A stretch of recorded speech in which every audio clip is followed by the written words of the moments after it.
Lights grim, shadows dance as the lights grow dim. Monsters lurking, phantoms moan. Ghoulies here, you're not alone. Welcome to the Ghoulie Show. It's gonna be a good nighty night. Hope you can sleep tight. Ooh, don't be shy, just take a seat. Where nightmares and nostalgia meet. The movie chills, the radio's hell. The Ghoulie Show is on the prowl. OTR Halloween Holidays presents The Baba Ghoulie Show.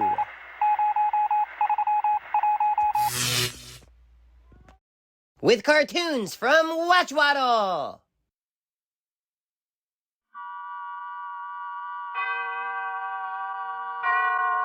Autolite and its 98,000 dealers bring you Mr. Frank Lovejoy in tonight's presentation of Suspense.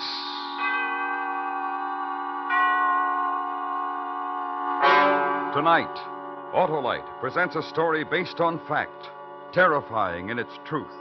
The dramatic report of a man returned home to find he now lives in a frightened city.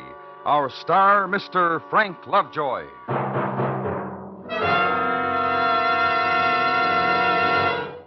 Hi, Harlow. What's the matter? Hap, I'm in love. Oh, what's her name? It's not a her, it's the famous Autolite Stay Full. The battery that needs water only 3 times a year in normal car use. Why, millions of drivers go for the Autolite Stay Full, Harlow. Sure, Hap, because it's the great battery with the fiberglass retaining mats protecting every positive plate to reduce shedding and flaking. And that means longer life for the Autolite Stay Full battery, as proved by tests conducted according to accepted life cycle standards. Tell other drivers how to meet this lovable battery, Harlow. All right, friends, your neighborhood Autolite battery dealer services all makes of batteries, and he will gladly show you the Autolite Stay Full battery for your car. To quickly learn his location, call Western Union by number and ask for me, Operator 25. I'll give you the location of your nearest Autolite battery dealer where you can get an Autolite Stay Full. the battery that needs water only 3 times a year in normal car use. And remember, from bumper to tail light, you're always right with Autolite. And now, Autolite presents The Frightened City, starring Mr. Frank Lovejoy, hoping once again to keep you in suspense.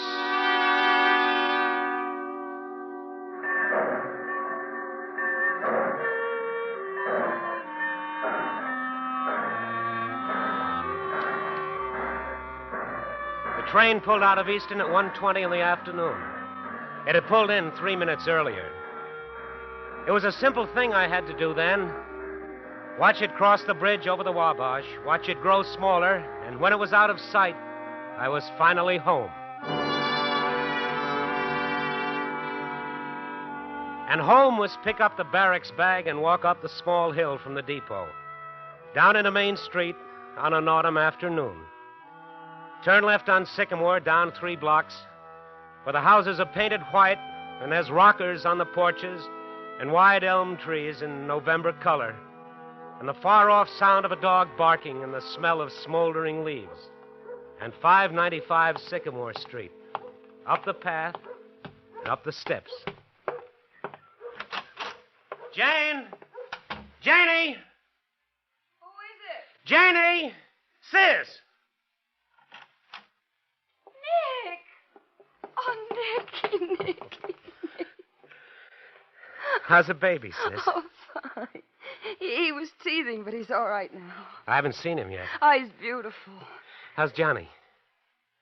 How's Johnny, sis? What? Johnny, how is he? Your husband, my brother-in-law, Johnny, how... What's the matter with you? Didn't you get my letter? I was aboard ship the last 2 weeks, so... Johnny is dead. Johnny went walking one night, and he's dead. One night, Johnny said he was going to walk Janie. down to Main Street. He told me he wanted to stop in the police station. He had something to tell the Janie, chief of Janie. police. He went out, and he was walking along.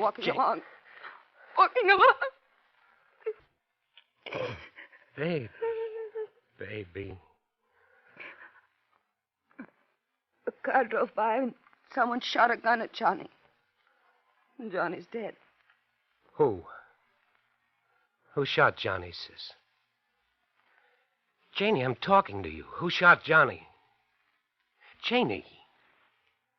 Come with me, Nick.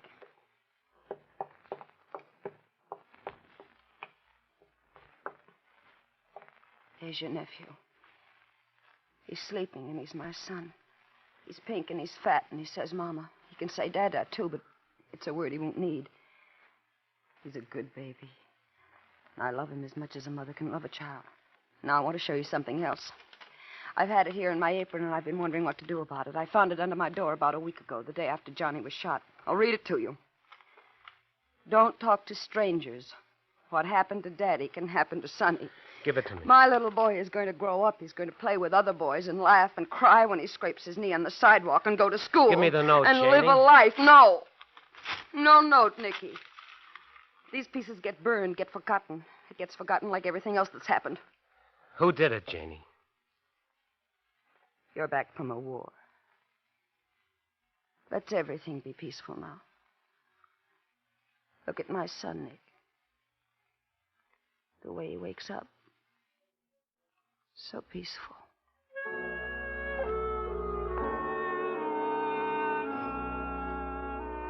Then the infinite gentleness as she lifted the child, held him close and kissed him. And the room was stillness and anguish, and the bitter fear, and the emptiness. And this was homecoming.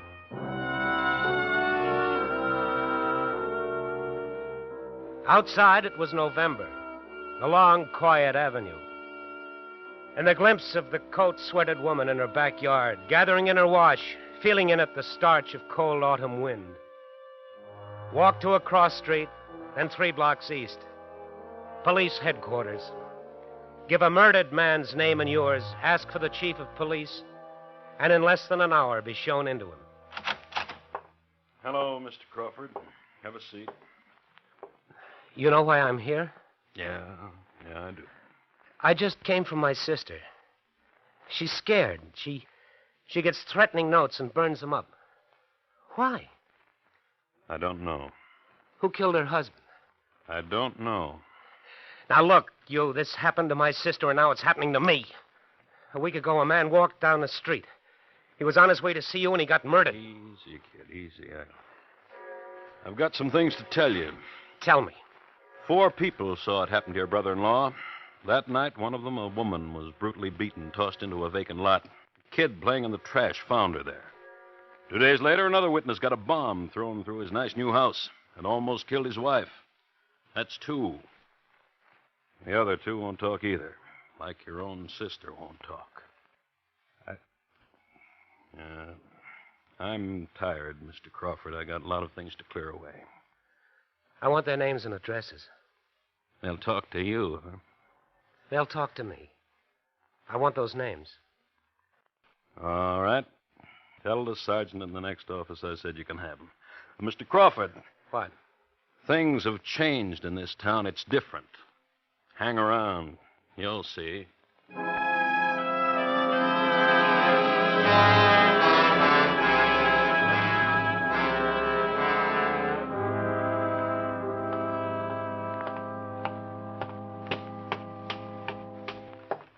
Hello. Good evening. Mr. Osborne? Mr. Osborne, something I can do for you? They told me down at your place of business you'd be home. It's about Jimmy Stewart. Mind if I sit down? Not at all. Johnny Stewart, huh? A friend of yours? He was married to my sister. Your sis? Oh, then you must be Nick. Heard a lot about you from Johnny. How you were soldiering. Welcome home, Nick. Johnny worked for you, didn't he? Good accountant, nice guy, Johnny. One of the best. You were with him the night he was killed. That's right, I was with him. Well, you want to tell me about it? Johnny was walking by my store just as I was closing up. I told him to wait a minute. I'd walk with him. We walked. We talked. Got to a corner. I told Johnny to wait for me while I went into the drugstore to buy some cigarettes. Just as I came out, a car turned the corner. Shot him down, drove away. That's how it was. What kind of car? I wouldn't know. Sedan, convertible, old, new? A week ago they put me through this. I didn't know then, I don't know now. Well, he worked for you. He was your friend. You knew all about him and me and his wife. Nick, I like it here on my porch swing. It reminds me I'm alive. Don't spoil it for me, Nick.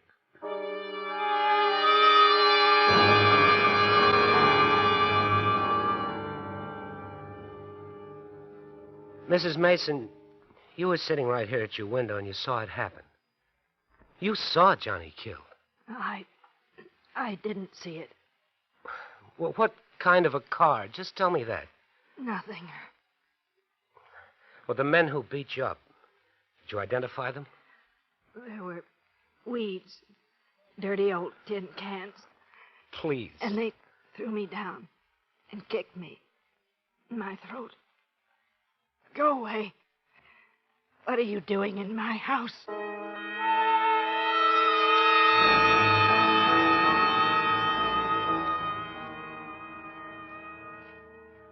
You listen to me, Nick. I can remember when Johnny Stewart was a kid, and he stole penny candy from me, right here in this same drugstore. Yeah, and he grew up to be shot down right on this corner, right outside this store. What happened that night, Mr. Nolan? Nick, I built up a nice business here. 20 years. What did you see? Nicky, it was me had to scrub his blood off the sidewalk. What did you see? Nothing. Nothing, that's what I saw, Nick. Nothing.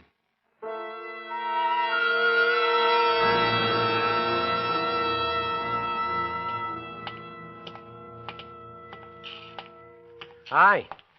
Hello there. Breaking leaves, you can work up a sweat, even in November. Yeah, big tree, a lot of leaves, Indian summer evening. You sweat. Yeah, I know. You're Tom Ruxton, aren't you? That's right. I'm Nick Crawford. Glad to know you. Johnny Stewart was my brother-in-law. Oh. Really? You got a nice house, Tom. Thanks. I understand your wife was almost killed when they tossed a bomb into it. That's right. Hazel was out back. Lucky.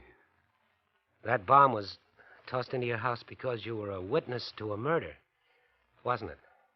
House looks okay now. Got nice neighbors. Helped me. We fixed it up ourselves. Who killed Johnny? You're scared to death, aren't you? I've got a pretty good house here, mister. A tract house, GI loan. Once I had a nice uniform, just like you. Now what I've got's a wonderful wife, and anybody asks me, I'll say Hazel's a wonderful wife, and I love her. Like I said, scared. Right now, mostly of you, and whatever you're carrying around with you, I don't want to rub off on me or Hazel. So I'll tell you something. Leave me alone.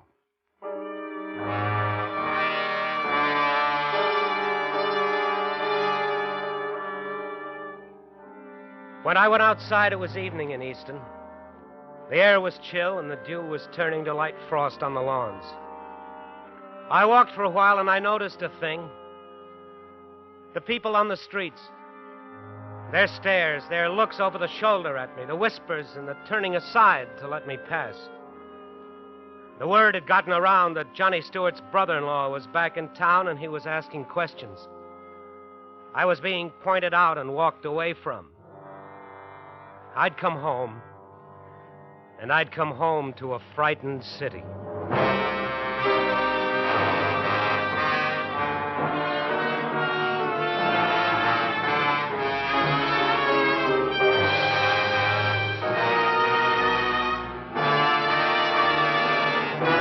Autolite is bringing you Mr. Frank Lovejoy in The Frightened City.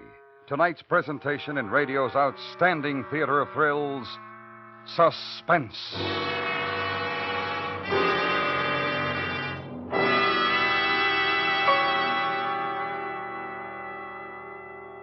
Hey, Hap, isn't that wonderful? Well, Harlow, it looks just like an Autolite stay full battery to me. Hap, I'm surprised at you. Don't you realize that this is the battery that needs water only 3 times a year in normal car use? Don't you know that the Autolite Stay Full is protected by fiberglass retaining mats around every positive plate to reduce shedding and flaking? Aren't you aware of its longer life, as proved by tests conducted according to accepted life cycle standards? Why, sure, Harlow. Well, then, Hap, you'll agree when I say money can't buy a better battery. So, friends, visit your nearest Autolite battery dealer. He services all makes of batteries, And he's got an Autolite Stay Full for your car in case a replacement is needed. To quickly locate your nearest Autolite battery dealer, call Western Union by number And ask for Operator 25. I'll tell you where you can get an Autolite Stay Full. the battery that needs water only 3 times a year in normal car use. And remember, from bumper to tail light, you're always right with Autolite. And now, Autolite brings back to our Hollywood soundstage Mr. Frank Lovejoy in Elliot Lewis's production of The Frightened City, a dramatic report well calculated to keep you in suspense.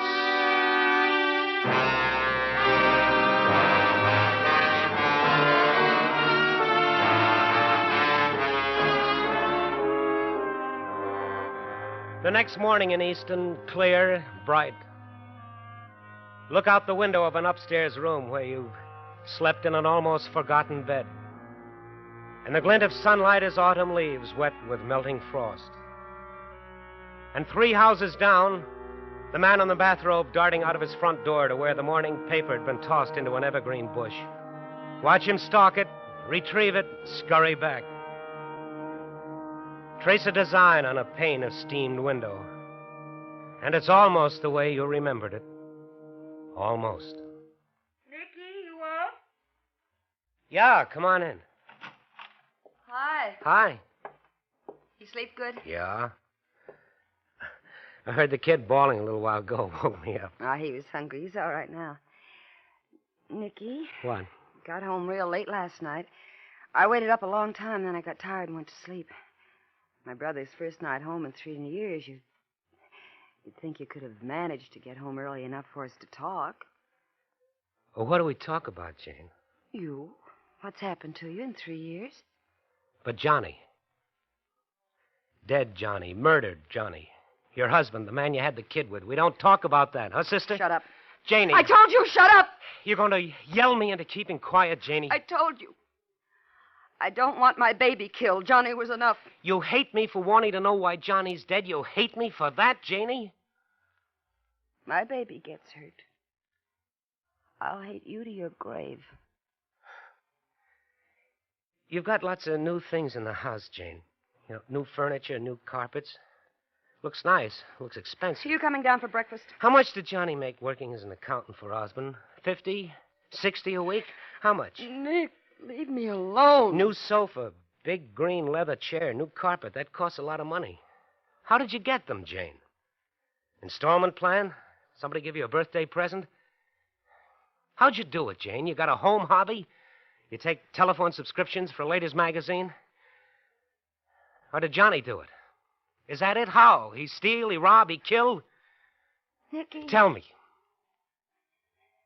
Ask Osborne. Osborne? Ask him what? How we suddenly became rich, how Johnny left a bank account with $30,000 in it. What are you talking about? You said you walked the town last night. Didn't you see what's happened to it?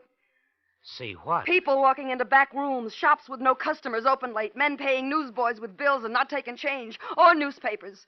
People walking into back rooms, card rooms, dice tables, numbers. And Johnny was part of it? Johnny worked for Osborne. And Johnny got sick of it and was on his way to tell the cop? Oh, Nicky. Oh, Janie, what's the matter?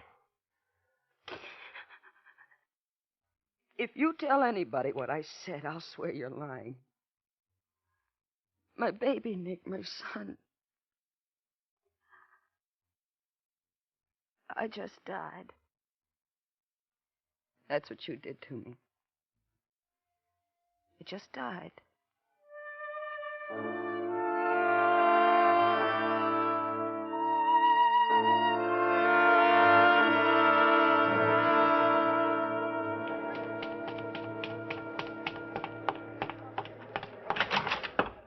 Hi, Nick. What are you... Hey, what's the big idea of busting up my office? I'll tell you the idea, Osborne. I reached across that desk to grab you by the throat. And I was going to try to break you in half, but a thing stopped me. You want to know what stopped me, Osborne? What's the matter with you, Nick? I want you to look at me, and I want you to say to yourself, here's a man who's angry. And you say to yourself, here's a man who might reach across the desk and kill me. He hasn't made up his mind yet. On your feet, Osborne. On your feet. Why did you kill Johnny? You're crazy. Talk to me. Talk. Tell me, why did you kill Johnny? I was walking with him, son. Walking with him. How could you set him up as a pigeon? It's real simple. Walk with him, then go into a drugstore and wait until he's killed. Now you know how. Now tell me why. Talking to your sister, son? Osborne, you send your boys down to see my sister. They might live through what happened to him, but I doubt it. Tough boy.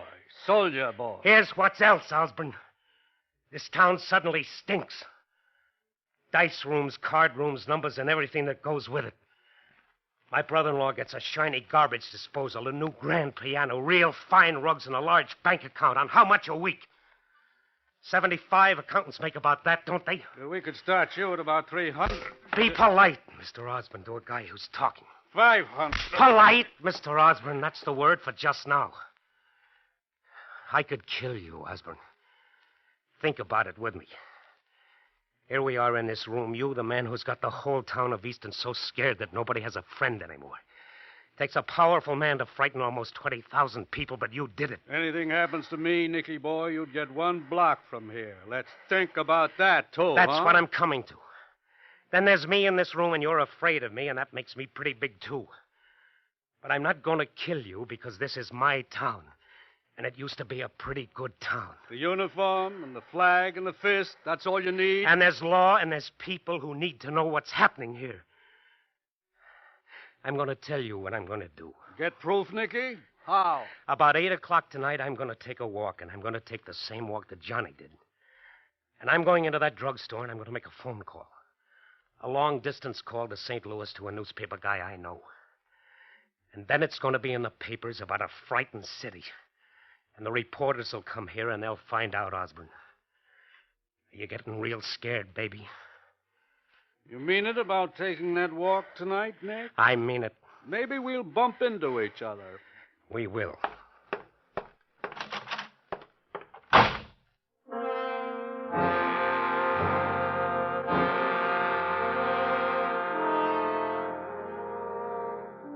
And on the way home, stop at Lane's sporting goods store. Buy a gun, buy cartridges.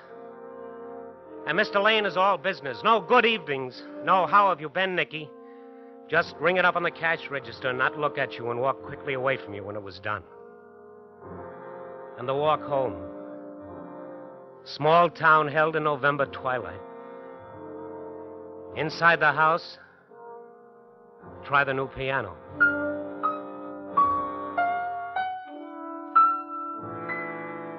The room where the baby is. Play with him. And Jane comes in and takes him away from you and tells you there's supper in the kitchen if you want it. And eat alone, paper propped against water pitcher. Alone. From now on, everything alone. Because the police wouldn't let you be a pigeon. Glance at the kitchen clock. And it's time.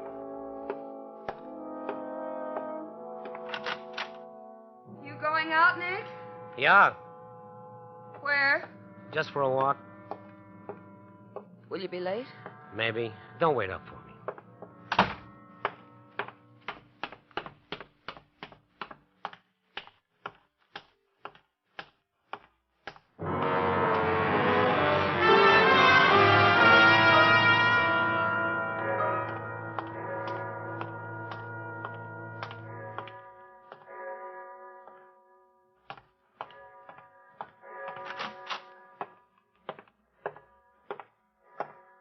Something for you, Nick? Some change. I want to use your phone. Sure, Nick.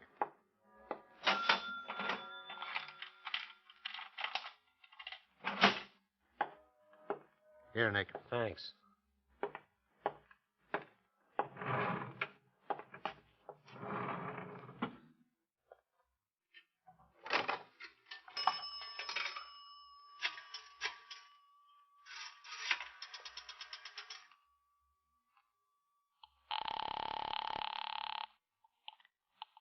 Long distance. Oh, long distance. What's the station-to-station charge to St. Louis? Just a moment, please. That will be $1.20, including the tax. What number do you wish, please?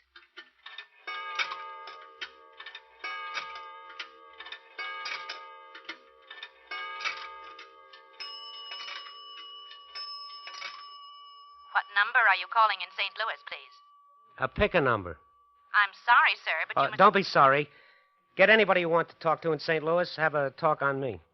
I will return your money, sir. No, don't do that. There's somebody I want to call in St. Louis, but I can't think of who it is. I will give you information. No, just talk to me. I'm sorry, sir, but I can't do that. Operator, I've got to talk into this phone for just a little while longer, just to let somebody think I'm not kidding in case somebody's watching. I don't understand, sir. Would you like information? About what? Do you wish to talk to St. Louis, sir? Do you think I should? I'm afraid I'm going to have to return your money. No, don't do that. I've got a number. Get me, Benton 64373 in St. Louis. One moment, please.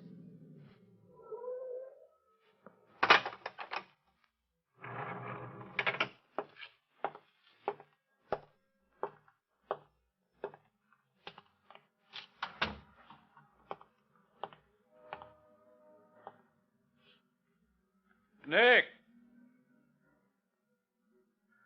Osborne.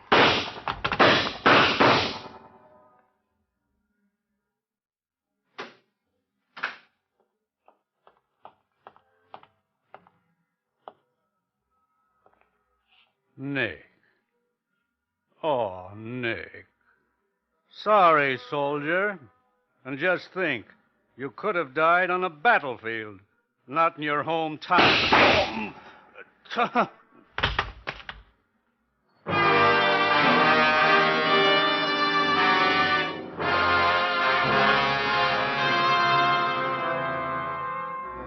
Osborne didn't die. He lived quite a long time, 5 months. Hospital, trial, confession, sentence. And in 5 months, it was spring in Easton. It was a good spring. And you know how people are. They react to the weather. Hi, Nick. Tree's starting to bud already. You notice? They get friendly and they smile a lot, like winter was a long time, a dark time, and it was over. Come on over to the house when you have a chance, Nick. You do that, you hear? Grass grows in the springtime, but babies grow all the time. Did you see him? Did you see him, Nick? He walked. My son walked. Sure I saw him, sis. He's growing up. That happens, sis. And you know what? He's lucky. He's got a good town to grow up in.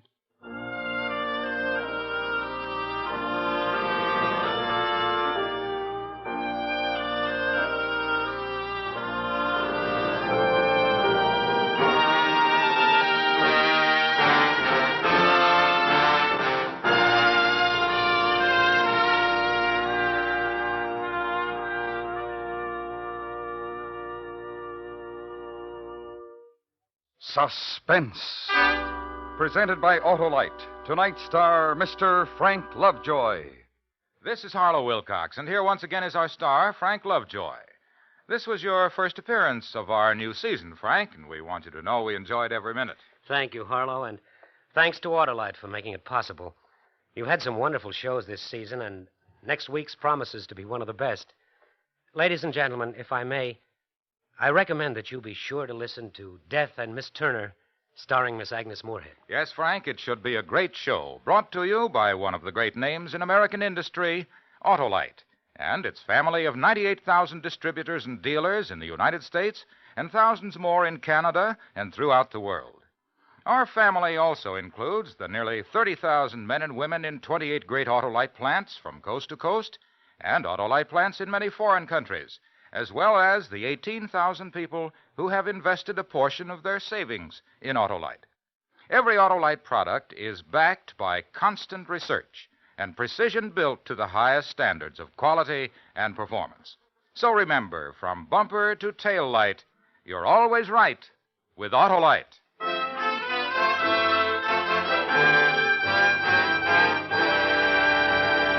Next week, a new radio play by the originator of Suspense, Mr. William Spear. The story is called Death and Miss Turner, and it will star the First Lady of Suspense, Miss Agnes Moorehead. That's next week on Suspense. Suspense is produced and directed by Elliott Lewis, with music composed by Lucian Morowick and conducted by Lud Gluskin. The Frightened City was written for Suspense by Morton Fine and David Friedkin. Featured in tonight's cast were Joan Banks, Lou Merrill, Herb Butterfield, Paula Winslow, Hy Averback, and Charles Calvert. Frank Lovejoy appeared through the courtesy of Warner Brothers, whose current release is Operation Secret. Remember next week, Miss Agnes Moorehead in Death and Miss Turner. You can buy Autolite stay-full batteries, Autolite electrical parts, and Autolite resistor or standard-type spark plugs at your neighborhood Autolite dealers. Switch to Autolite. Good night. This is the CBS Radio Network.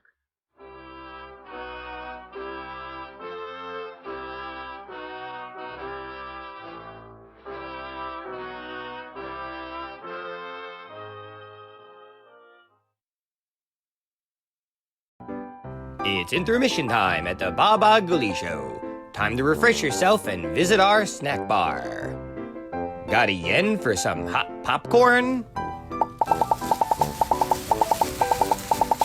How's about your favorite soft drinks, which are sparkling cold? And there's all kinds of candy to tempt you. It's radio time, folks. Enjoy the rest of the program. Hey folks, Waddle from Watch Waddle here. Hope you're enjoying today's radio program. And if you're considering getting a new radio to listen to them, why not get one with the newest innovation, the 4-speed record player? Because available now is our newest hits from Watch Waddle Production. Check out me and the gang and our hilarious, zany, and crazy tunes, filled with spoofs, gags, and jokes. Available in our playlist collection. Check them out for some cheap laughs and running gags. Whoa. And when we say running gags, we ain't kidding, brother. Screwy Forest's Watch Waddle cartoons. Available on Channel Watch Waddle.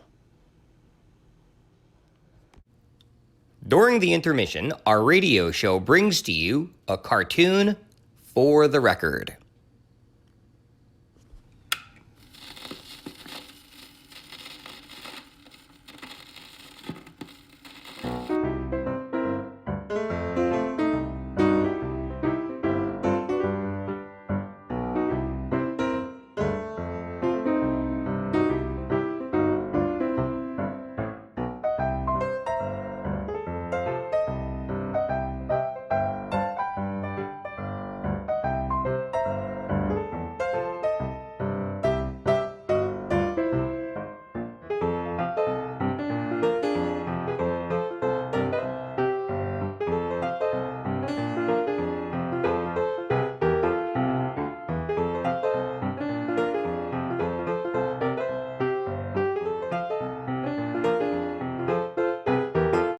We now return you to our radio show.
Attention all cars in blue areas. This is a code 3. Murderer George Morley escaped custody. Killer believed heading in direction of the Queensboro Bridge. All units in the blue area proceed with caution.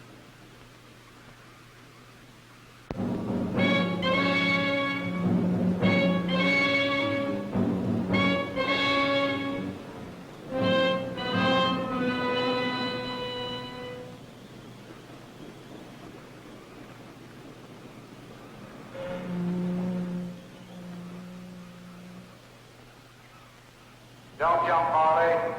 Don't try it. Climb down. Let the officers help you. If you jump, you'll never get away. We have a police boat standing by.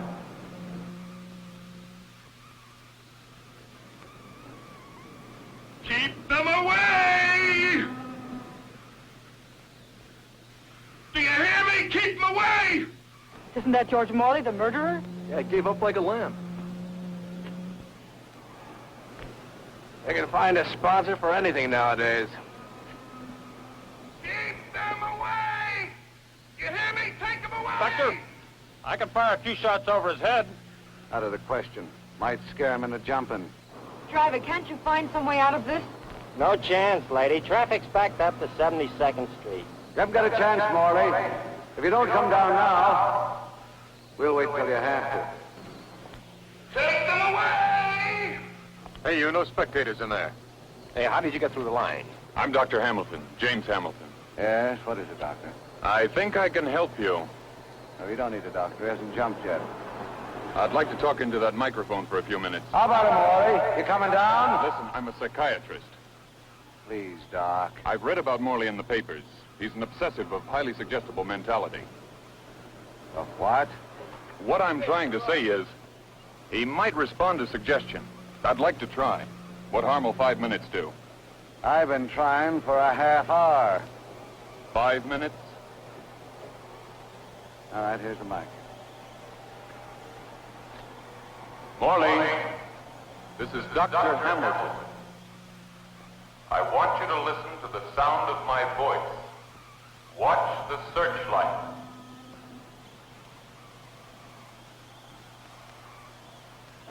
We'll miss my plane. He's a goner for sure. Look at him. Driver, please. Look, lady, if you don't want to watch, there ain't nobody stopping you from walking. That'll be $1.80, man. Yes, sorry, I forgot. You will do as I say. You want to do as I say. You will do absolutely nothing but listen to my voice and watch the light. You will do as I say. You want to do as I say. Your eyes are on the light. On the light. Watching the light. You will do absolutely nothing but listen to my voice and watch the light. You trust me. You trust me, Morley. You will do as I say because you know I want to help you. I can help you. I can help you. Your fingers hold tight. You cannot open them. They will not open. Hypnosis. They are welded to the cable. Your hands cannot open. They are part of the cable. Welded there.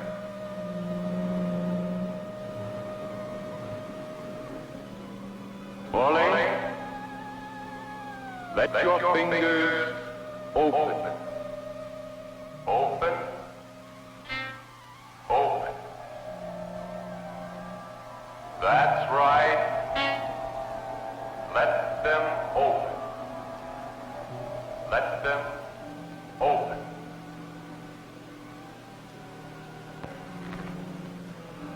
You will let the two officers help you. Help you. Help you.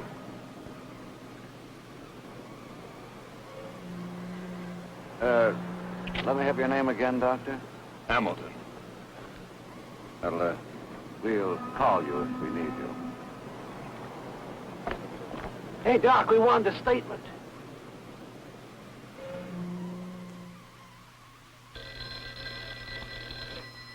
Good afternoon, Dr. Hamilton's office. No, I'm sorry, the doctor's not in right now. Dr. Hamilton? The press? Yes. Excuse me. I'm Tompkins of the Globe. Barnes of the Recorder, Doctor. No comment. My paper'd like a statement, Doctor. Our readers would like to know, Doctor. Doctor, whether you like it or not, your news.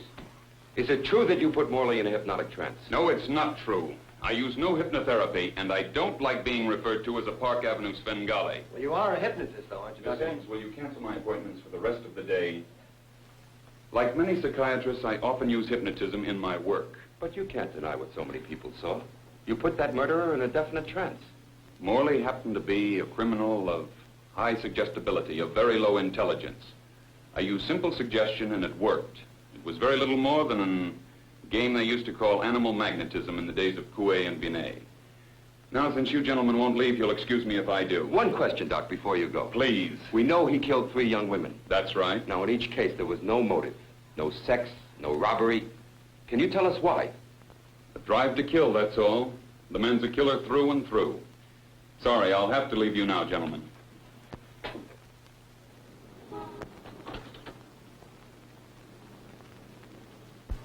I'm sorry, but I think you're in the wrong car. Do you mind? I'm in a hurry.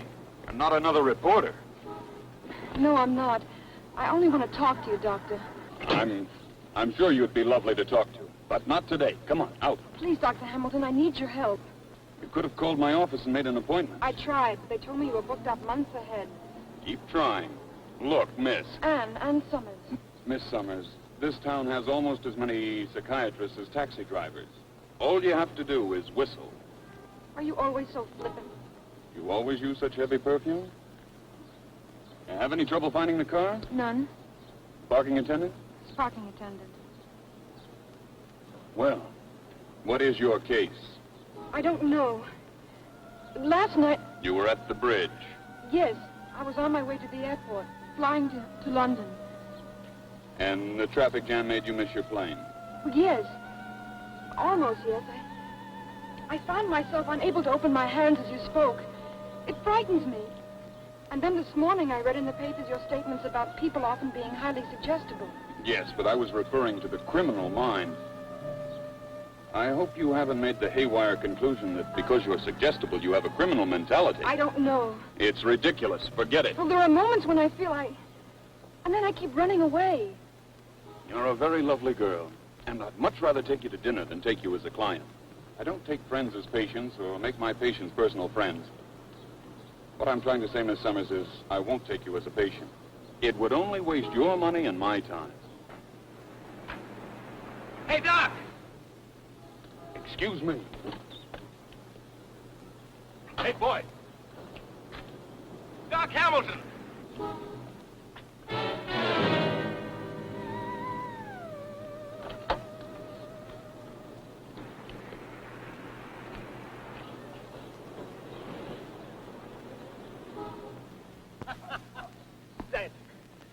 You'll excuse me if I don't leap over the net and shake your hand. Nice game, Charlie.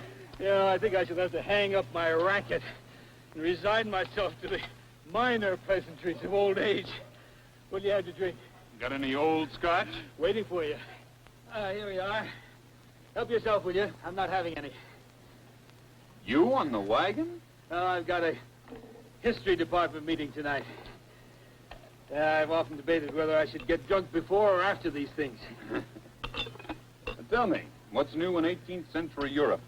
Well, Frederick II has just marched into Silesia. Sit down, will you?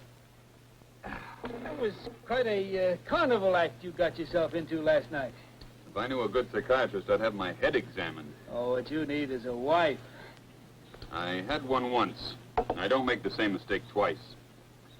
Oh, that's not good for a doctor's reputation, living the way you do, Jim. What does that mean? Hanging around bars, picking up women. Of course, they're the best bars and the best women, but still. After last night, I won't be able to trade my reputation for a dry martini. So let's forget it. An historian never forgets. Let's hope the public does.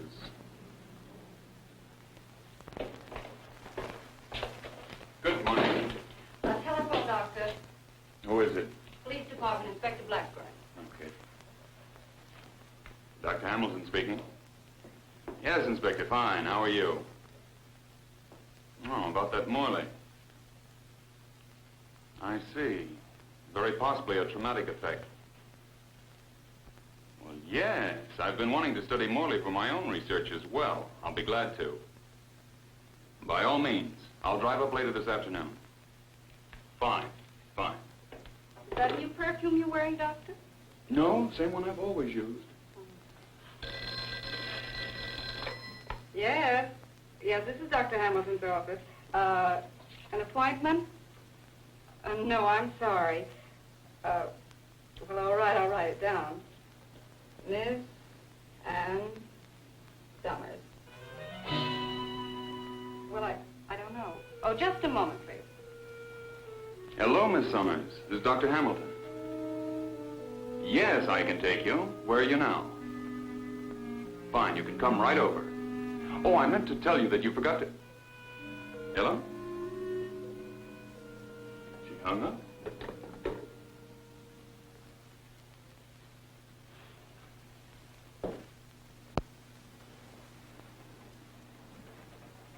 Both your parents were English, Yes.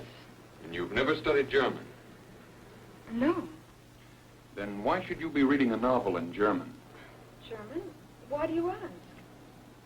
These are your gloves, aren't they? Yes. Well, they were inside this book. Are you sure? My book, I don't remember. You said something about finding mysterious messages. What about them? Well, they too are in German. I began finding them about 3 or 4 months ago. Sometimes in my pocketbook and sometimes beside my bed. Did you recognize the handwriting? No, I'd never seen it before. What characteristics did it have? Can you describe it? Plain? Fancy? Sort of like the handwriting on wedding invitations. Fancy scroll type. How old are you? 25. What are you doing in New York? Business or pleasure? Pleasure, I guess you might say. Thank you. I travel a lot and never stay in one place too long. Support yourself? Father left me a substantial income. That takes care of my expenses. My mother died when I was around 4. About this constant traveling, you say you keep running away. Yes. I feel driven to, as though I was searching for something or some place. Do you often forget things, like leaving your things in my car? Sometimes. Often, I guess. I see. Ever been married? No. Ever been in love? Is that important? It's my business to know everything about you. No, I guess I've never been in love. How about your moods? You generally happy, depressed? A little of both, I guess, like everyone else. Pardon me, Doctor, but you're due at the police station in 40 minutes. Well, that's right, I almost forgot. I promised the state psychiatrist a report. Would you call him, Miss Ames, tell him I'm on my way? Well, I think that about does it for today. Why don't you go back to your hotel and get some rest? Miss Ames will arrange for your next appointment. I don't suppose I could interest you for dinner tonight. No, I'm sorry, not tonight. Besides, you're contradicting yourself. Oh? Yes, you told me you never make your friends patients, or your patients personal friends.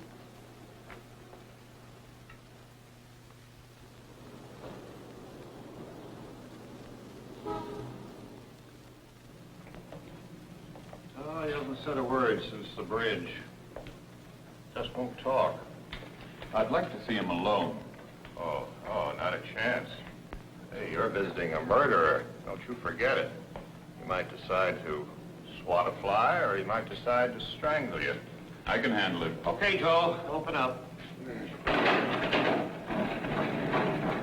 visitor, Morley. This is Dr. Hamilton. Hello, Morley. You like a cigarette?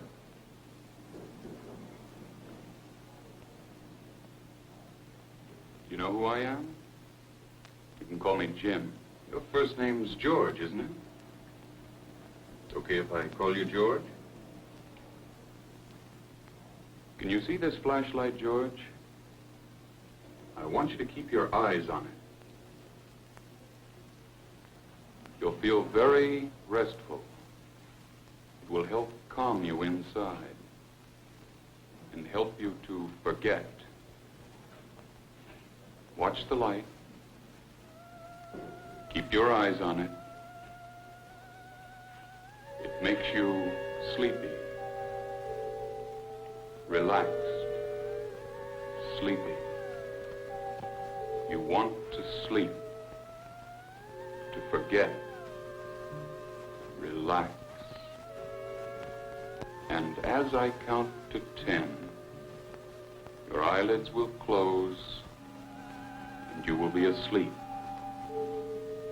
1, 2, 3, 4, 5, 6, 7, 8, 9, 10.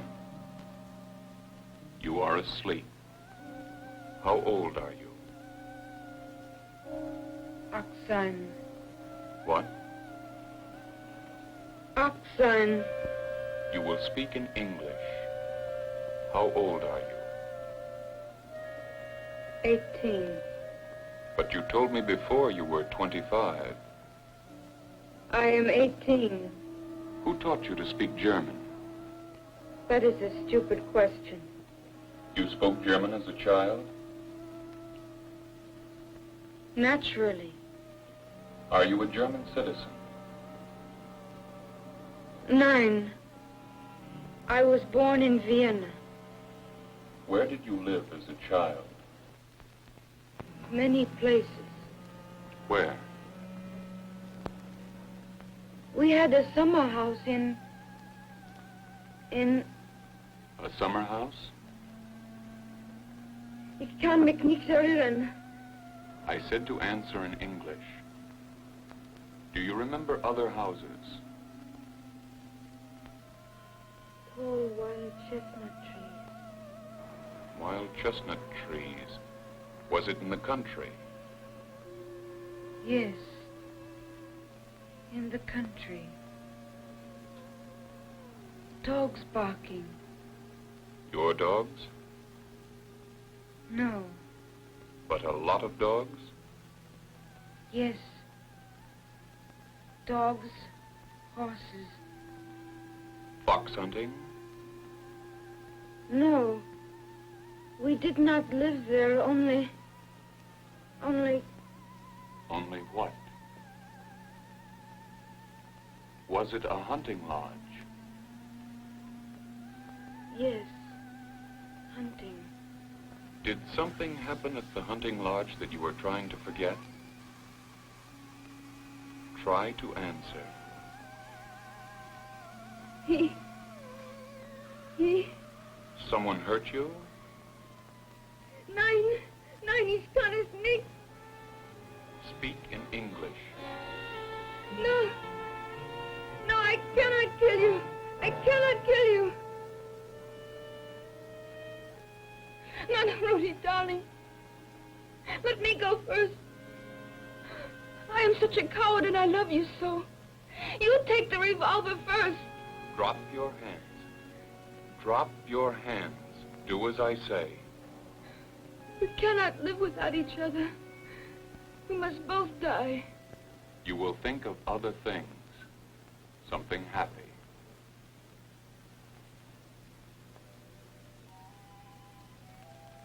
What is making you smile? He's kissing my ear. Who is kissing your ear? Rudy. Are you in love with Rudy? Everyone is in love with him. You were 18 when you were in love with Rudy? Yes. Is he in love with you? quite madly. But you must not tell anyone. Are you planning on getting married? That is impossible. Why? It is impossible. His father. Doesn't his father approve of you? Of course not. Why not? You ask stupid questions. You must know Know what? that Rudy is already married.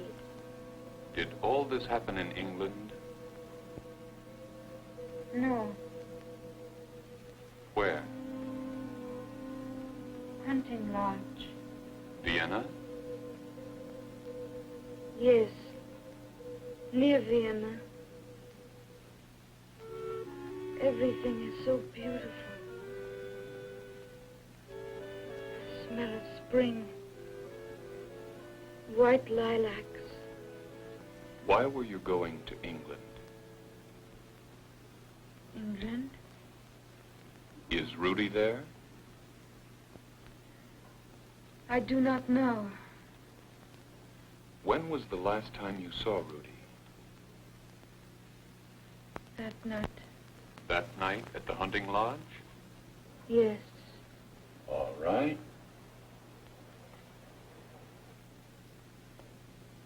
You will slowly open your eyes. You will watch the light. Open your eyes. Open them. Watch the light. As the light fades, you will awaken. You will feel refreshed and relaxed.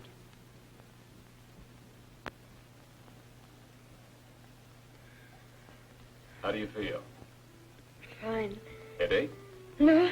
Good. Then tonight we'll have dinner together. And I won't take no for an answer. Club Susie? Club Susie. You're fond of the outdoors, aren't you? Trees, flowers. Yes, I guess I am. And you like places. You like to travel. How about Vienna? Vienna? Yes, when were you there last? I've never been to Vienna. Are you telling me the truth? Of course. I see.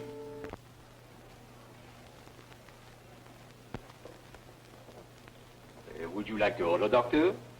I'll give her another 15 minutes. Oh, que rêve de mademoiselle. Oh, let me have a telephone, please. Oh, mais oui, at once, Doctor. Garçon. He looks so familiar. Who is he?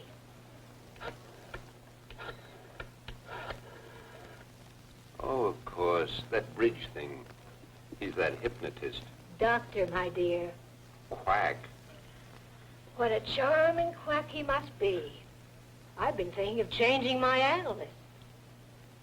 Hotel Royal Plaza? Would you ring Miss Summers' room, please? Yes, Ann Summers. Pardon, Doctor. A messenger just brought this note for you.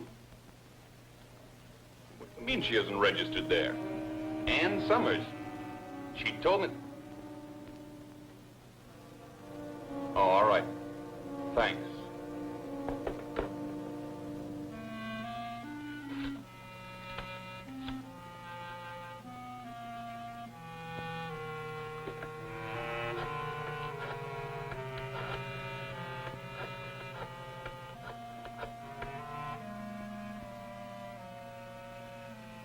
Hello, Charlie. Jim. Fine. You got a second? I want you to translate some German for me. Yeah, go ahead, Jim. Es tut mir leid. What was that last word? Yeah. Well, it says, I am terribly sorry I cannot keep our date. Positive. And I might add, it's not very perfect German. Badly written, huh? Well, thanks, Charlie, and I hope I didn't disturb Frederick II. See you soon.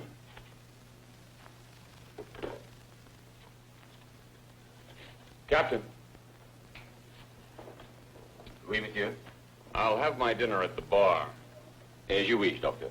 Something in a glass. Water. And put it in a champagne glass. Pardon? I can't afford your liquor, only your glasses. And I'm very thirsty. Tooth sweet, bring me some water. Pierre? My name is not Pierre. I thought we'd have something in common. Neither is mine. Double scotch, Joe. Yes. Two of the loveliest words in the English language. Hello, Dr. Hamilton. I'm Cullen, General Assignment Reporter, Affiliated Press. No comment. Two of the ugliest words in the English language. Just a little experiment in psychology, Doctor.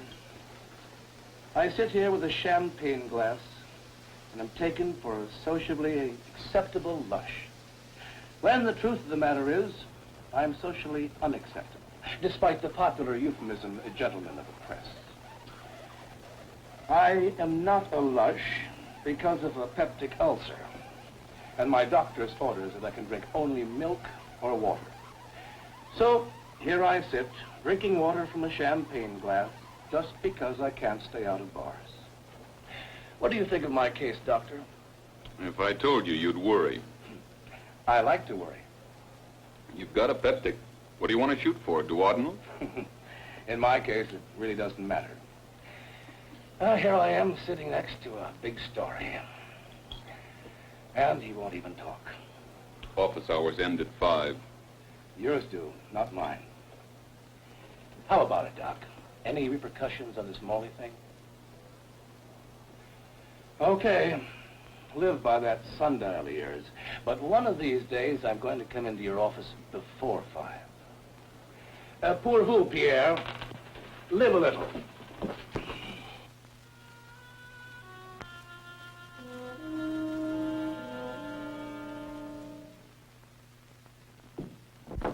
Come in.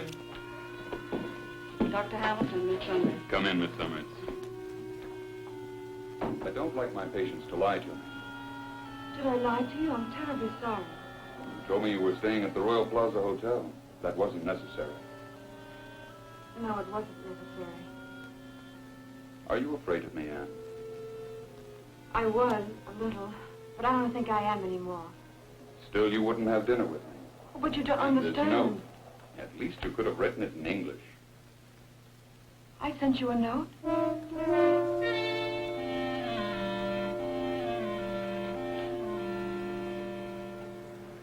Would you believe me if I told you I don't remember sending you this note? All I remember is getting dressed to meet you. And that's all. And you don't remember anything else about last night at all? No, just the dress. I remember putting it on and... And blank? It's blank. Until this morning, I couldn't find any money for a cab. Someone had hidden my purse. That's why I was late. Did you find your purse? Yes. Someone had put it behind the curtain, pinned it up high. Pinned behind the curtains. Do you have any idea who did it? No. Tell me, Anne, has this sort of thing happened before? Yes. How about memory blackouts? Yes. For whole days? No, this is the first time. Last night, you mean? Yes. Tell me, Anne, where do you live?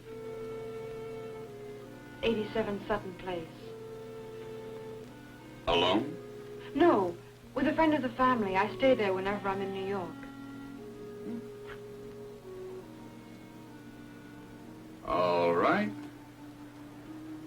Now, just relax, and we'll have another look at your subconscious. The river was always muddy. The Danube? The Danube Canal. What else do you remember about Vienna? Hordigan. What is Hordigan? Fresh wine. We would go to Grinsing and sit in the garden cafe, always in a corner, and drink Hordigan. With Rudy? Yes. He would always meet me in some disguise, so he would not be recognized. My black hair. That's what he loved most. My black hair. But your hair is blonde. Don't be absurd. I am famous for my hair. Then you had it dyed blonde. Occasionally. Anne, why do you insist that you have never been to Vienna when you know it so well? My name is not Anne. What is your name? Maria. I am Baroness Maria. Why have you taken the name Anne Summers?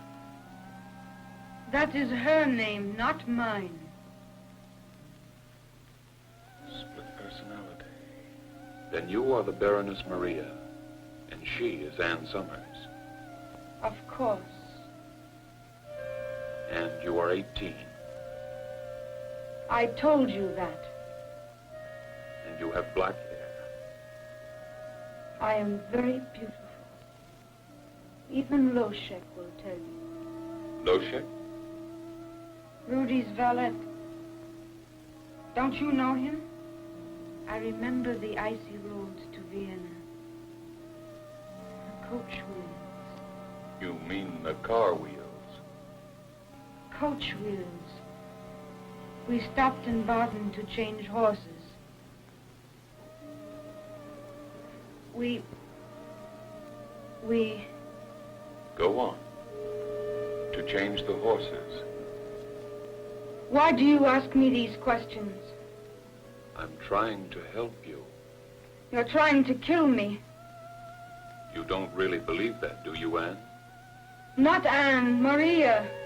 Maria, did you hide Anne's purse behind the drapes? Yes. I pinned it there. But you must not tell her. Why? I don't like her coming to see you. Are you afraid? You don't like me. You want to kill me. Perhaps I will kill you first. Tell me more about the lodge.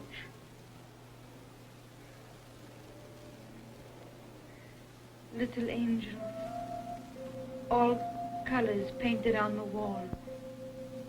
And looking down into the bedroom.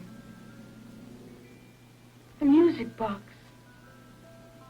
It's playing our waltz. Crystal chandelier with 100 candles dancing. Go on. It's January. Outside, the dogs are barking in the snow.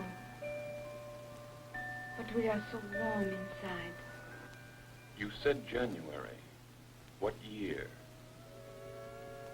1889. 1889. January 1889. Schizophrenia, dual or split personality, call it what you like. But I'm not sure all those names and places make sense. Rudy, Grinsing, Loschek. The hunting lodge, Heurigen wine, wild chestnut trees. She knows what she's talking about. I only wish I did. The Heurigen section of Vienna was once pretty badly hit by the plague. No, that was in the 17th century. January 1889. She said it twice. What was that name she called herself? Maria. Baroness Maria. I'm afraid I'm not going to get much sleep tonight.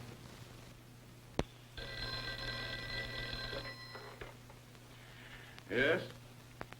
Oh, hello, Charlie. No, I'm not asleep. I'm sorry to bother you, Jim, but I think you better come over here for breakfast. About 9 o'clock? Hey, what time is it anyway? Well, it's 3 a.m. I think I found your Maria in a history book. Put on the coffee. I'll be right over. This is a photograph of the woman your client thinks she is. Baroness Maria Vetsera, lover of Crown Prince Rudolf of Austria. Crown Prince Rudolf? Checks with the nickname Rudy, doesn't it? Go on. The history books tell us that Rudolf's father, Emperor Franz Joseph I of Austria, knew about this love affair. Naturally, he objected because Rudolf was already married. Now here, we have our missing hunting lodge near Vienna, Mayerling, surrounded by wild chestnut trees. Sound of barking dogs. What could be more natural than dogs at a hunting lodge? Mayerling affair, the Mayerling affair. That's ancient history, isn't it? Oh, it's hardly ancient, and it's one of the most famous scandals in all history. Look here. In the very year that you mentioned, 1889, January 28th to be exact, the valet, Loschek, discovered a scene that later rocked the entire continent of Europe. That night, at Mayerling, he knocked on Rudolf's door. Suddenly, there was a shot from within. He broke the door in and found Rudolf lying dead with the gun still in his hand. Beside him, shot dead hours before, was Maria Vetsera. A dual suicide. Two lovers dying because they couldn't have each other in life. Because they couldn't have each other in life. I'm not arguing with you, Maria. Of course you are the Baroness Maria Vetsera, and you died at Mayerling with the Crown Prince Rudolf in 1889. It was snowing. It was Wednesday. They found us on Wednesday morning. They hid me in the shed behind the lodge. They couldn't leave me the way I was, so they put a fur coat around me. It was hideous to be treated that way. All they talked about was the scandal, that I must not be found there, even dead. Relax, Maria. You are hurting yourself. Open your hands. Open your hands. Open. You will take your handkerchief in your hand.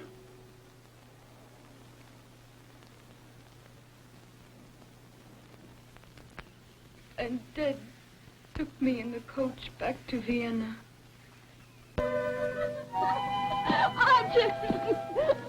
No more. You win, and I'm so tired. Enjoying yourself? Oh, very much. Say, do all your patients get this treatment? When they need it. Admit it. Aren't you glad I twisted your arm into coming out today? Ask my subconscious. Not on my afternoon off.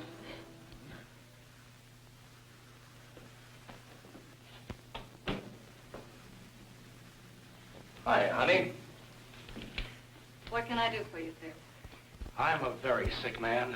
Where's the doctor? Oh, I'm afraid Dr. Hamilton isn't in right now, but I expect him to call. Maybe I'll wait here.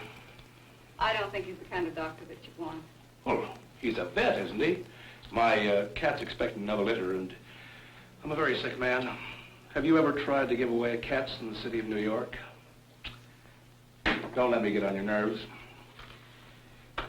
Ulcer pills. I've got to speak with the doctor. Now, just a minute. You can't go in there.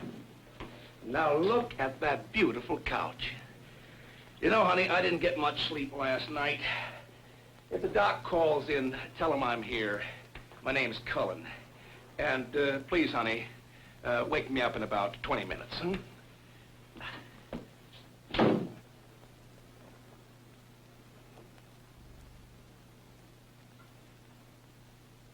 I'm not arguing with you, Maria.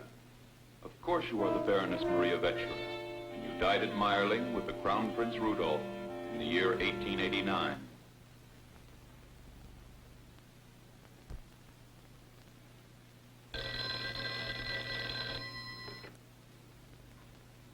Did he ask? Oh, yes, Cullen. Shoot. Doc Hamilton's on a reincarnation kick. All I want you to do for me is to put a rewrite man on one extension and a shorthand gal on the other. And, brother, you've got the biggest headline since flying saucers.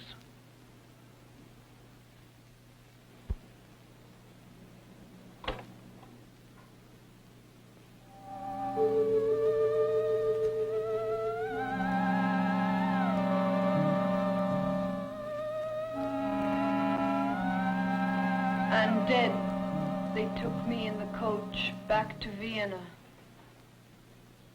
Anne, you must have come across the German language at some time in your life. I thought this was my day off. Think back. Are you sure that your parents never took you to Austria? As a child, I mean. Quite sure. You never studied German in college? Oh, French. Le livre est sur la table. See? Très bien. How far back into your childhood can you remember? About 8 or 9, I think. No further than that. I'm very stupid, I warned you. After your mother died, did your father bring you up alone? He never married again, if that's what you mean. Sorry, no evil stepmother you can put under your microscope. Did you love your father very much? Very much. Jim, are my lapses of memory apt to increase? That's hard to tell. I've read about people who black out for 6 months or a year. They turn up in some little town in Nebraska or Switzerland under another name. Is that going to happen to me? Some little thing, disappointment, a shock of some kind, could put you in a very serious state. You told me you never make personal friends out of your patients. I think I can understand that now. Don't be ridiculous. I'm going to send you a bill. I might even pad it to cover the cookies. It's so horrifying to think that there's this other person within me. Sort of a genie just waiting for somebody to pull the cork. At least she's a baroness. You travel in the best society. Please don't joke about it. Defense mechanism. I always joke about the things I'm most serious about. Like you. Well, I have a few defense mechanisms of my own. You still don't trust me, do you? Not even if I told you that I'm falling in love with you? With me? Or Maria Vetsera? Hey, why don't you go back to the front office where you belong? I didn't hire you to get us into a lawsuit. Yellow journalism ended 50 years ago. Look, I draw my check for bringing in news. Now, do I write the story or don't I? Look, I know all about the responsibility of the press. I've been a good Boy Scout all my life. I'll wave flags and I'll help the old ladies across the street. But let's face it, this will make banner lines for a week. Do you want to sell papers or do you want to win merit badges? Boss, do I write the story or do I shuffle off to my favorite milk bar? I'm telling you to kill the story. Let me outline the consequences if you print it. We've been over that. Hamilton will sue. He'll not only sue, he'll win. The trial will make good copy. And if you can sell more papers than the amount we have to settle for out of court when the time comes, you're still way ahead of the game. Bill, you've been my city editor for 18 years. I want you to know if you go ahead with this, you'll take the responsibility for whatever happens. Cullen, stop standing around wasting time. Find the typewriter. Mine is not to reason why. Mine is but to write or die. Jim, I really had a wonderful time. Glad you did. Jim, you haven't discussed me with anyone, have you? I mean, I don't want to be a case in the medical journal. Now stop worrying. Oh, Jim, if you insist on taking me to dinner, I guess we better change, huh? Yeah, I guess we'd better. Well, Fraulein, what's the next stop? 87 Sutton Place.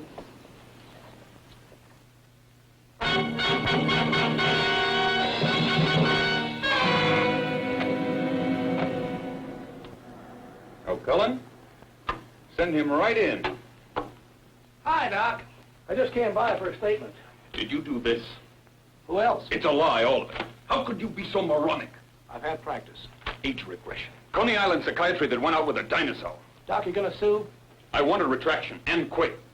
Well, Doc, you can't retract headlines. I advise you to sue. Do you realize what you've done? That business at the bridge was bad enough, but now I'll be taken for a carnival doctor selling snake oil. Are you kidding? Why, this will make you the biggest head mechanic in town. Get out of here, Cullen. Look, Doc, if I were you, I'd strangle me. But supposing it really is reincarnation, well, then it's just too big for you to sit on your Park Avenue office. Get it straight and print it straight. You've blown a fairly simple case of split personality into a hoax. Reincarnation has nothing to do with it. Doc, can you prove it? Look, how come your patient knows all about the Mayerling affair? And how come she can talk in German? That can be explained. Well, explain it. Get out. Well, I still advise you to sue, Doc, but auf Wiedersehen. Oh, Doc, The other papers will probably be in your neck any second. Maybe you should get out of town. Might do you some good.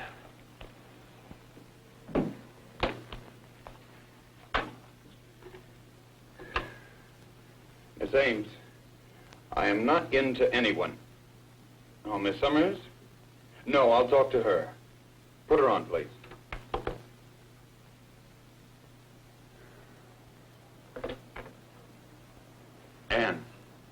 Anne, I'm sorry. How could you do such a despicable thing? Anne, you've got to believe me. And who else did you discuss my case with? The janitor? Anne, listen to me.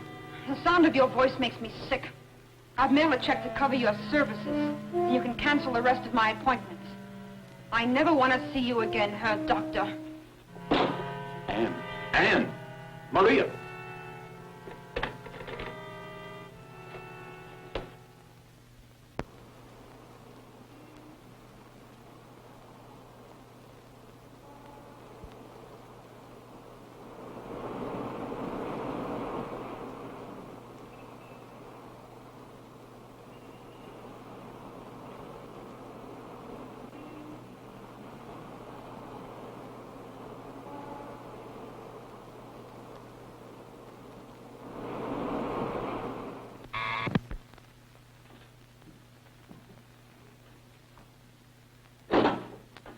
Tell Miss Summers Dr. Hamilton is here.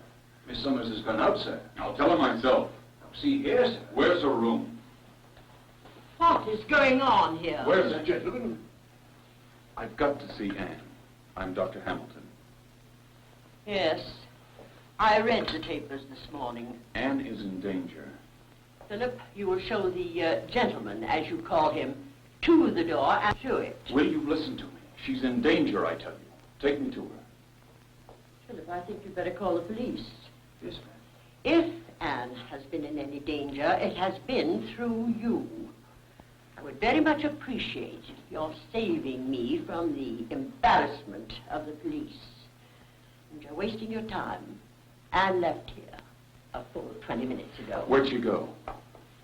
I have known Anne and her family since she was born. And in all those years, I have never practiced asking her where she was going. Goodbye, sir. Lady Fitzmaurice. Goodbye, sir. I'll go quietly and cause you no trouble if you'll allow me 2 or 3 minutes to talk to you. Philip, cancel that call. Yes, ma'am. There is still a bit of sun in the parlor. You may sit down. Thank you. Young man, what have you done to this poor girl? I'm concerned with what she's apt to do to herself. Lady Fitzmaurice, have you ever known Anne to have visited Vienna? Never. But she speaks the German language. Badly, but it's German. That is quite impossible, sir. She was brought up in the care of private nurses. English nurses? Quite naturally. Might one of them have been an Austrian? I do not like this line of questioning. There was an Austrian. Perhaps there was. I've forgotten. You haven't forgotten a thing in 60 years, have you, Lady Fitzmaurice? 72 years. How old was Anne during the domestic reign of her Austrian nurse? Anne must have been almost 8 when her father threw that Viennese hussy out of his house. Do I have to ask why he dismissed her? If you do, I shall not answer you. I understand. Could Anne have become aware of what was going on between her father and her nurse? It's not likely, sir. But it's very possible. Anne might have come upon them at some indiscreet moment and been shocked. Then Anne picked up a smattering of German from the nurse. An impossible language. The nurse must have filled Anne's head with all sorts of romantic tales, among them the story of Mayerling. A handsome crown prince and the beautiful Baroness Maria Vetsera. What more does it take to impress a child's mind? A loathsome affair. Then the shock of seeing her Austrian nurse displacing the memory of her own mother in her father's arms. I will not listen to this. Can you imagine the workings of Anne's mind? The hatred she must have felt for that nurse. And as Anne grew older, those hateful images must have disappeared from sight. A memory block. Today, Anne has forgotten that the nurse ever existed in her life. And good riddance, sir. I want to thank you, Lady Fitzmaurice. Would you have Anne call me the moment she returns? I think you understand how important it is to her.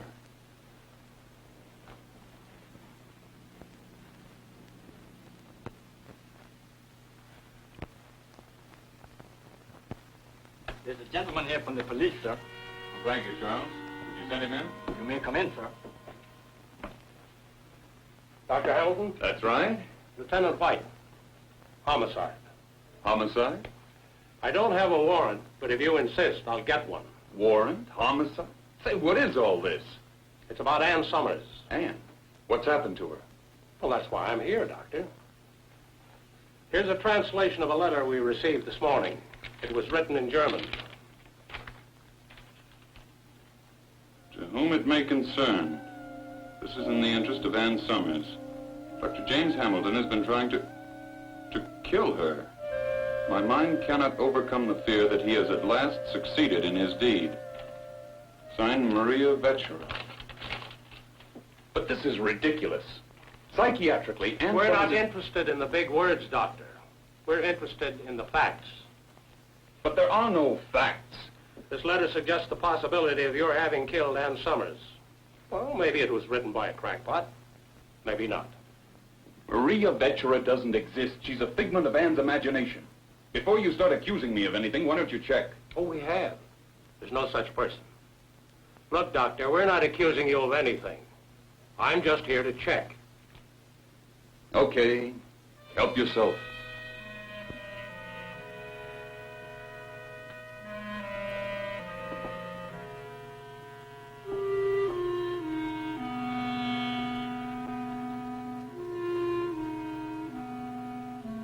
Purse. Look familiar, Doctor?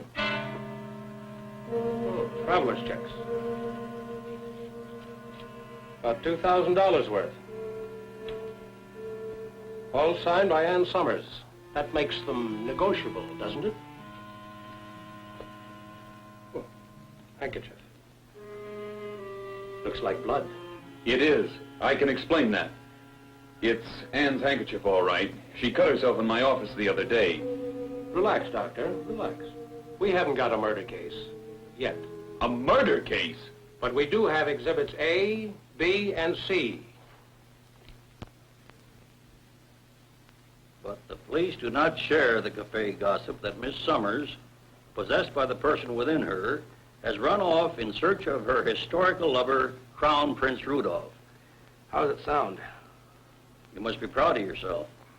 Could get the Pulitzer Prize. For fiction. Okay, I will. Right, Captain. Yes, sir, I understand. Missing persons is drawing blanks. Well, she might have left the city. If she's alive, we'll find her. And if she's dead, we'll find her. Am I under arrest? I'll let you know when. Don't be impatient.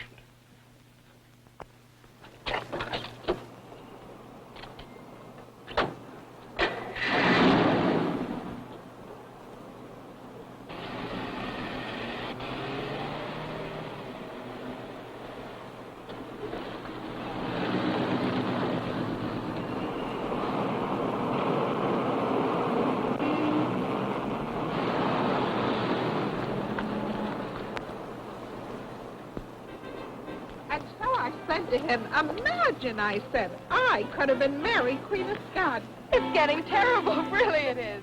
Why, it's one thing to know who your friends are, but it's another to know who they were.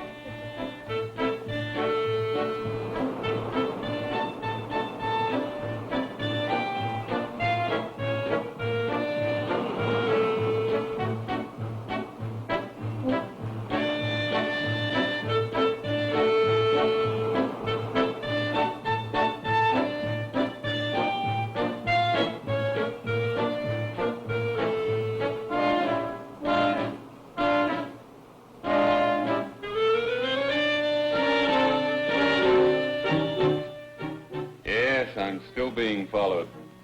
Look, Charlie, you're working at school. I can meet you at the golf room for lunch, okay? Fine. Fine, that's better.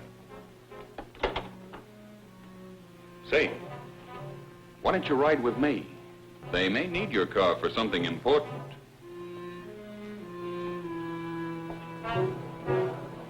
You say the police is still after you? Oh, I hate to bring this up again, Jim, but you've got to get that girl off your mind. Or are you in love with her? I'm in love with her. That's unfortunate. I can't work, I can't sleep. On a diet, too? Not hungry. Now, tell me, what's new with that Morley fella? Find anything new inside that criminal mind of his? Completely asocial. I have a few more tests to run before they send him to the electric chair. This fruit salad's delicious. I talked to the police lieutenant last night. They had a report Anne had been seen in New Orleans, but it didn't check out. They're bound to find her. If she's alive. I'm beginning to wonder myself. Jim, history is a game of patience. So is life. She'll turn up. Sure.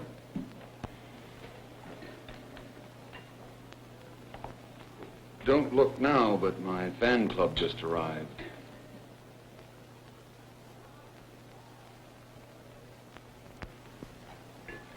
She's bound to read something in the papers about your being suspected of murder, I mean. Look, reincarnation or not, she'll be decent enough to show her face and get you off the hook. That's just it, Charlie.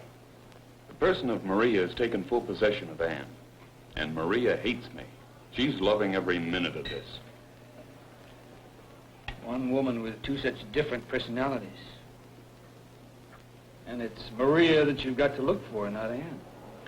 That's what I keep telling the police. As you know, they're stymied until they can find a body. How about the Crown Prince Rudolf? What about him? Maybe your Baroness Maria's gone off looking for him. Cut it out, Charlie. Just a thought. What you said before is right, though. The only thing is... The only thing is what? Hey, wait a minute. Bait. Bait? You can't catch fish without bait. If she's alive, I can bring her back by finding Rudolf. Come on, Jim. Eat your salad. No, Charlie, I'm serious. That's ridiculous. Finding Rudolf? Not finding him. Creating him. Jim, boy, you need a rest. I need only one thing, Charlie. I need a killer.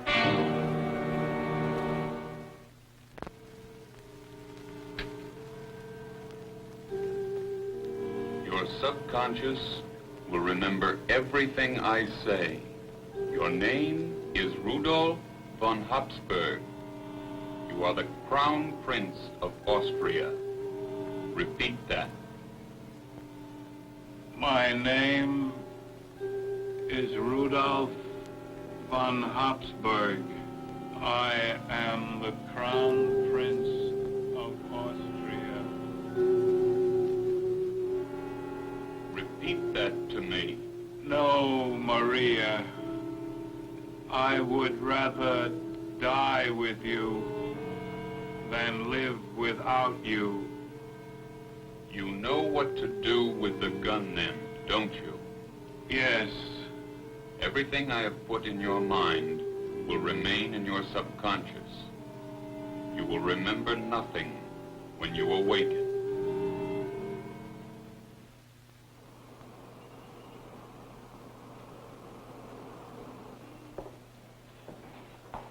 Hi, Cullen. Thought I'd find you here. I want to talk to you. I think I have a story you might be interested in. Beware psychiatrists bearing gifts. Save the cracks for your column. Is reincarnation still selling papers? Getting a little stale. Could use a shot in the arm.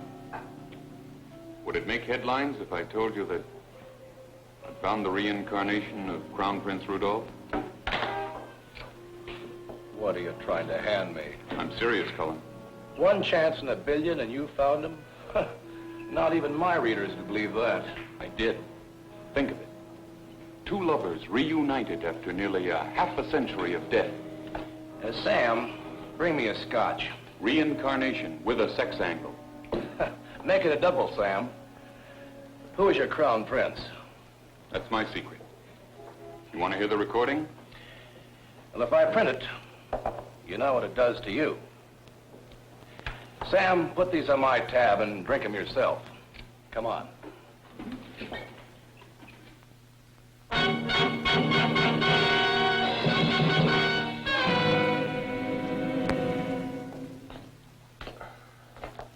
If she comes here first, I shall call you. she's got to come back. You must love her very much. But you are ruining your reputation. I don't care who thinks I'm a fraud, as long as Maria believes me. I hope she comes back for your sake. You're doing a very unselfish thing. It's got to lure her back. She'll come back for her crown prince, and then I'll kill her.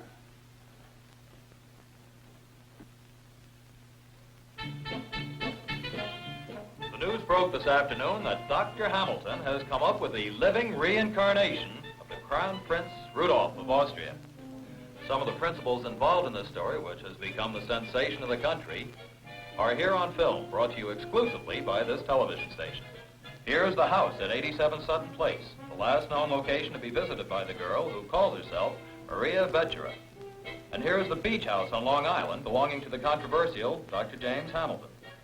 Caught here by our news camera is Dr. Charles Gore, the historian friend of Hamilton. Looks like he's in quite a hurry, doesn't it? What will Dr. Hamilton come up with next? Turning to the European. The Crown Prince and magic. Isn't it romantic? You're supposed to get married? In this life, I mean? How do you like that? The Crown Prince, my foot. He'll lose his license, that Doc will.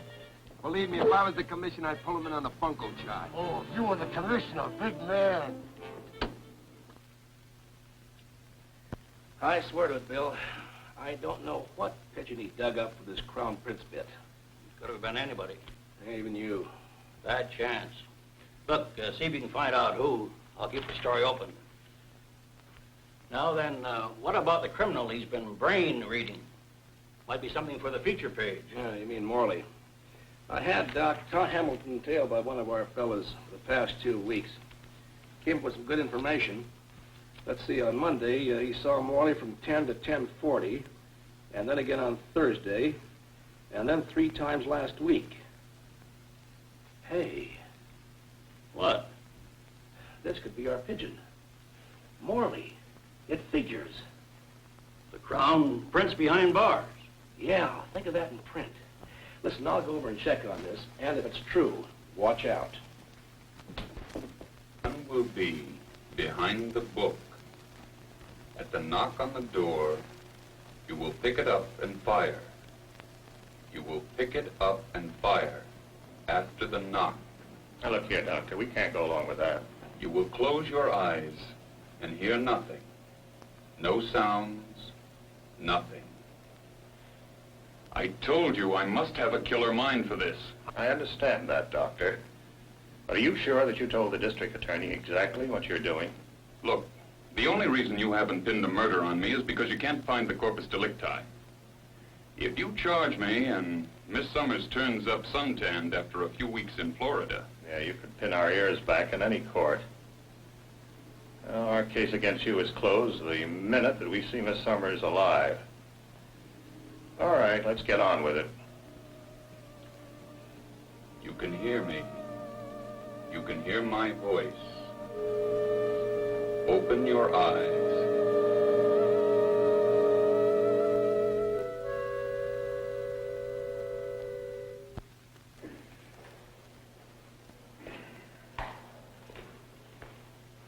Hi, Doc. Just in time for the 4-star. Hi, Cullen. Doc, I'm going to give it to you straight between the eyes. Morley's your crown prince, isn't he? I thought so. We'll see you around. Cullen. But don't deny it. I want you to know I sure feel sorry about all this. You know, the public is going to raise a storm. Cullen, listen. Now, you know, some people are born to make news. Some people are born to write it. Listen, there's a bigger story in this if you'll string along just a little bit longer. There just ain't no bigger story. Is it a story of Ann Summers was found alive? That's big, I'll say, yeah. You'll scare her off if you print that story. Believe me. Miss a couple of headlines, Cullen, for her sake. And I'll give you a call the moment she turns up. You know, Doc, I think you're scared. I'm scared. Call my desk. They'll know where to find me.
Where is he? Hello, Maria. Where have you been? I don't believe you have found him. I have found him. It's a trick. You are trying to trick me. If you believe that, why did you come back? I'm glad you're back, Maria. I will take you to him.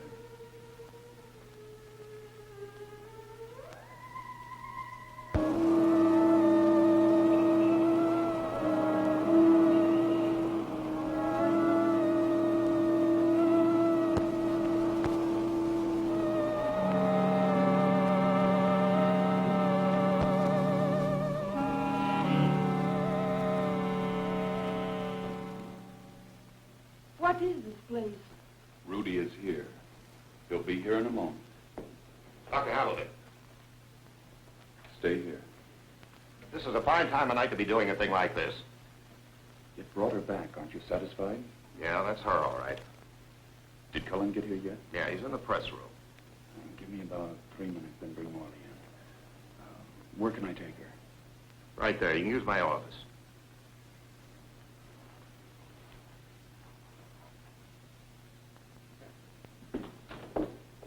Where is he? Where is he? I'll bring him.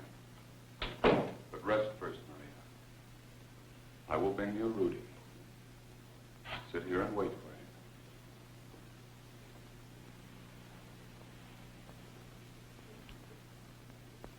him. Maria, watch the light. Watch the light.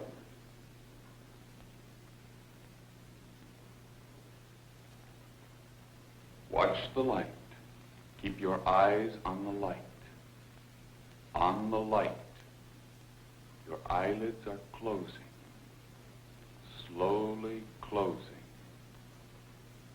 It makes you sleepy. Sleepy. Sleep. Open your eyes. When you open your eyes, you will be in Mayerling. You will open your eyes and see the little angels painted on the walls. The crystal chandeliers with 100 candles dancing. There is your music box. What is it playing, Maria?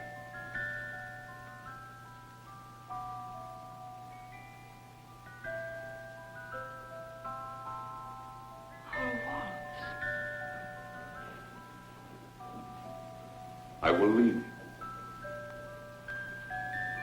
The next person you will see will be the Crown Prince Rudolf.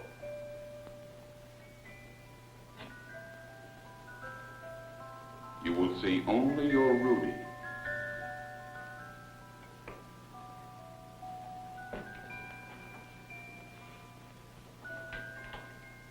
Hello, Doc. You did call. Hello, Cullen. Just a second. Hello, Doc. Here he is. Hello, Mayerling.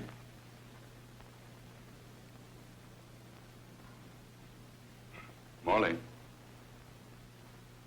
Mayerling. Mayerling.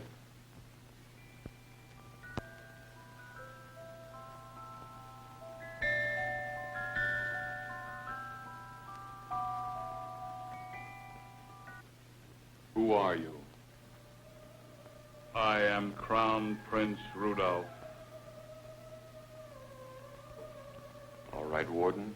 Will you take off the cuffs, please? You will do as you were told. You will walk through that door, and you will find Maria.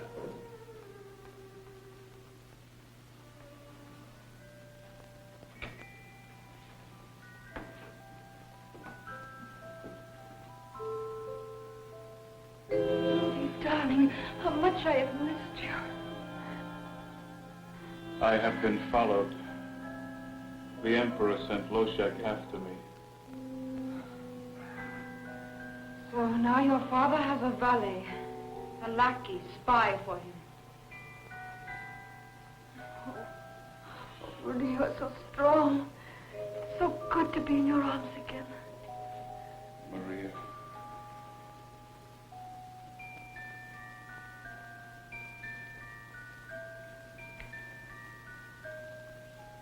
But you never smile, Rudy. Even when you kiss me, you never smile. I have been told never to see you again. Oh, but now we have such a scandal. Yes. Things are going worse with my family. I know the Emperor hates me. But what can we do? This is the only way. No, Maria. I would rather die with you than live without you. But I am only 18. So young to die. There is no other way.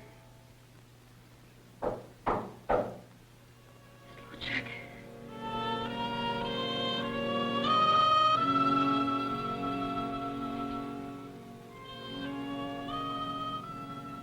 I am such a coward and I love you so. I must go first.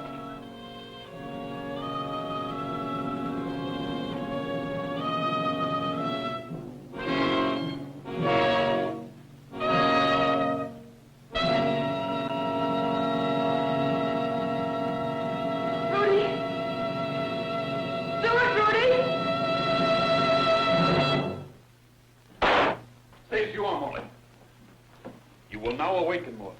Morley, you are awake. Take him back.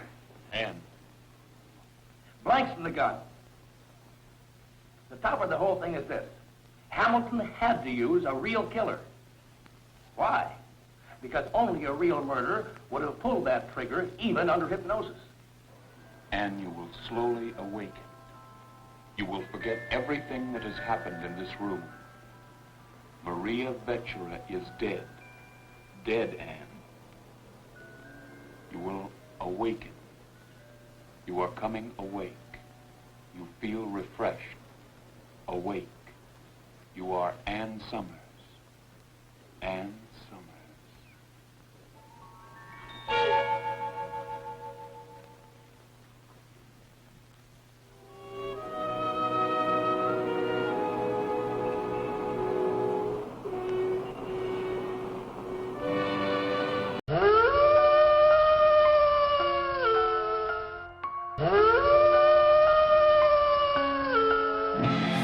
Hush now, ghoulies, don't you cry.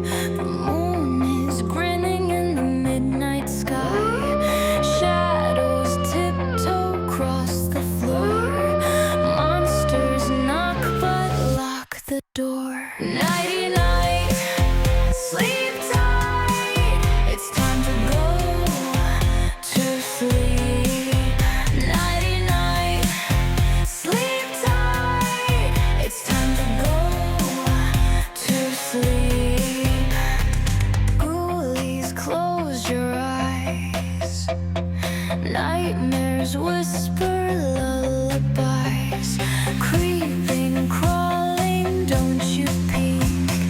Drift away and go to sleep. Nighty-night, sleep tight, rest under the pale moonlight. Nighty-night, sleep tight, rest under the pale moonlight. Under the bed, what do you see? Glowing eyes stare back at me. But don't be scared, they mean no harm. Just spooky friends with ghostly charm. Yo, Night Robin, Gareth and Jack, Donald and Goodman got your back. The zombies creep, but they don't bite. They're just walking in the pale moonlight. Werewolves howling, mummies chill, what's their deal? Even vampires keep it still. Skeletons tapping on the beat so tight. Jack-o'-lanterns flicker in the dead of night. Bats take flight, witches zoom, rocking you to sleep with a boom, boom, boom. Nighty-night, sleep tight. Nighty-night, sleep tight. Ghoulies, don't you fear. Monsters guard you always near. Wrapped in cobwebs, soft and tight. Nighty-night.